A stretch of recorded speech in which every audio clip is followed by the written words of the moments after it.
Topic 7 focuses on applying the data analysis learned in grade 6 to expand students' understanding of how data are used to determine the probability of an event occurring. Students analyze how likely an event is to occur. They use probability to examine fairness, determine theoretical probability, and then make predictions. Before students develop an understanding of probability and use probability models of single and compound events, they must first explore the ideas of likelihood, fairness, and the chance of an event occurring. Once these concepts are gained, the concept of probability can be introduced. Being able to analyze the meaning of a probability value and its implications is a critical step in reasoning with probability. Students compile sample spaces of all possible outcomes of single and compound events by understanding the sample space. Having students make models to represent sample spaces allows them to gain an understanding of how the probabilities are determined. Understanding the meaning of the sample space gives students the background needed to reason in probability situations.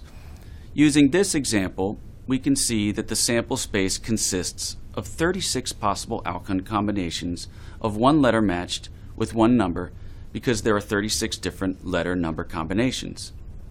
Students need to understand the difference between theoretical and experimental probability. Theoretical probability is the expected or calculated results of an experiment. It is the probability in a perfect simulation. Experimental probability is based on the actual results of an experiment and may not always match the theoretical probability. Students truly understand this when they can state that while the experimental probability may not match theoretical probability for any given trial, as the number of trials increases, the experimental probability should approach the theoretical probability. While exploring this topic, students find all possible outcomes of a compound event and learn the concept of sample space. Students develop models of sample spaces and use representations such as organized lists, tree diagrams, or tables. Students then apply their knowledge of simple probability and sample spaces for compound events to find the probability of a compound event occurring. For example, what is the probability that a coin flipped 3 times will land heads up exactly 2 times? Students will learn to conclude that each of the 8 outcomes is equally likely and 3 of the 8 outcomes are favorable.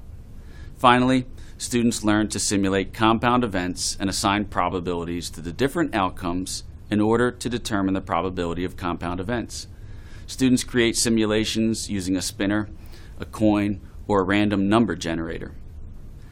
Throughout Topic 7, students have the opportunity to explore concepts of probability, understanding sample space and simple to compound probability events.